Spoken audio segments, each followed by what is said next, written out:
नमस्कार, मैं पांडुरंग बाबूराव सावंत चिचोली गांव, जिला बीड़ का रहने वाला हूं। मेरे पास कुल 25 एकड़ ज़मीन है, जिसमें से मैं 16 एकड़ कपास के लिए रखता हूं और बाकी की ज़मीन में मैं रबी की फसलें लेता हूं। ये मेरी कपास की बोनी मई के महीने की है। शुरुआत में सूखे में मैं बोता हूँ कपास को, और इस उम्मीद से मैंने बोया था कि जून के महीने में पानी गिरेगा पहला और उसका मुझे फ़ायदा मिलेगा। इसमें मैंने खाद, रासायनिक खाद और गोबर की खाद भी डाली हुई है, परंतु समय पर बारिश ना होने की वजह से ये कपास उग नहीं पाया था, और ये 25 जुलाई के आसपास जो पानी गिरा है उससे ये कपास मेरा उगा। ग्रीन प्लैनेट कंपनी के प्रतिनिधि से मेरी काफ़ी देर से मुलाकात हुई, इस वजह से मैं इसका बीजोपचार तो नहीं कर पाया, लेकिन फिर भी बीज के लिए ट्राइकोडर्मा, पीएसबी कल्चर वगैरह इत्यादि जो कुछ भी है उनसे मैंने उपचार करके ही इसको बोया था। मेरी कपास की फसल के उगने के करीबन 3-4 दिन बाद ग्रीन प्लैनेट कंपनी के प्रतिनिधि से मेरी मुलाकात हुई, और उन्होंने फिर इसके सारे प्रोडक्टों की जानकारी मुझे दी और उपयोग करने के तरीके बताए। तब मैंने विचार बनाया कि मुझे इसका उपयोग करके देखना चाहिए। लगभग 3 अगस्त के आसपास, जब मेरी ये कपास के पौधे 2 से 3 पत्ती के थे, उस वक्त मैंने पावर ग्रो की सबसे पहला इस पे स्प्रे किया है।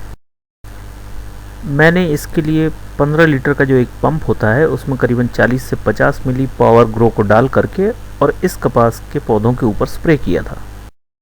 स्प्रे करने के करीबन 3-4 दिन बाद मुझे गांव वालों ने आकर के, मैं तो स्प्रे करके चला गया था, लेकिन गांव वालों ने आकर के मुझे बताया कि भाई तुमने कपास के पौधों के ऊपर ऐसा क्या स्प्रे किया है कि ये तुम्हारी कपास की फसल इतनी अच्छी हुई है। मैं उस वक्त उन किसानों को तो कुछ भी जवाब नहीं दे पाया, क्योंकि स्प्रे करने के बाद मैंने ये फसल देखी ही नहीं थी। लेकिन जब मैं आया और मैंने यहाँ आकर के देखा तो मुझे खुद फ़र्क जान पड़ा कि भाई मैंने जो स्प्रे किया था पावर ग्रो का, उससे काफ़ी फ़र्क है। जिस जगह मैंने नहीं किया और जहाँ किया है उसमें ज़मीन आसमान का अंतर है। जिस खेत में मैंने इन चीज़ों का उपयोग नहीं किया है वहाँ काफ़ी फ़र्क है, और इसलिए मैं आगे पूरी तरह से मन बना के बैठा हुआ हूँ कि मुझे पावर ग्रो, पावर ब्लूम और इसका नीम आधारित कीटनाशक ये मेरे को प्रयोग करना है, और मैं बिल्कुल निश्चित तौर पे करूँगा। अभी इस प्लॉट को देखने के बाद मैं आपको उस प्लॉट पे भी ले चलूँगा जहाँ मैंने इन चीज़ों का स्प्रे नहीं किया और उसमें काफ़ी फ़र्क है। आपको खुद को जान करके हैरानी होगी कि भाई ऐसा कैसे हो गया है। ये तो चमत्कारिक प्रोडक्ट है, इसके रिज़ल्ट वाकई में बहुत ही अच्छे हैं, और मैंने मेरा पूरी तरह से मन बनाया हुआ है कि मुझे ग्रीन प्लैनेट कंपनी के सहयोग से मुझे कपास में मेरी जो पैदावार है उसमें काफ़ी वृद्धि चाहिए, और मुझे लगता है कि मैं बिल्कुल उस पर मेरी उम्मीदों पे ये प्रोडक्ट इसके सारे खरे उतरेंगे।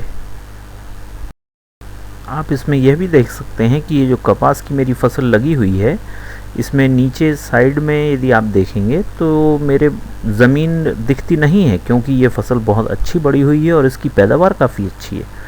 इसी के साथ ही साथ आप पड़ोस का मेरा खेत यदि देखें तो उसमें मिट्टी बिल्कुल साफ़ दिखती है। इसका मतलब ये है कि उनकी पैदावार या उनकी बढ़वार सही नहीं है। यह देखिए, आपको ये साफ नज़र आएगा। ये मेरी कतार के बीच की जो जगह है इसमें मिट्टी दिखती कम है, और आगे देखिए इनकी कि पौधे की बढ़वार और सारी चीज़ें कितनी बेहतरीन तरीके से दिख रही हैं।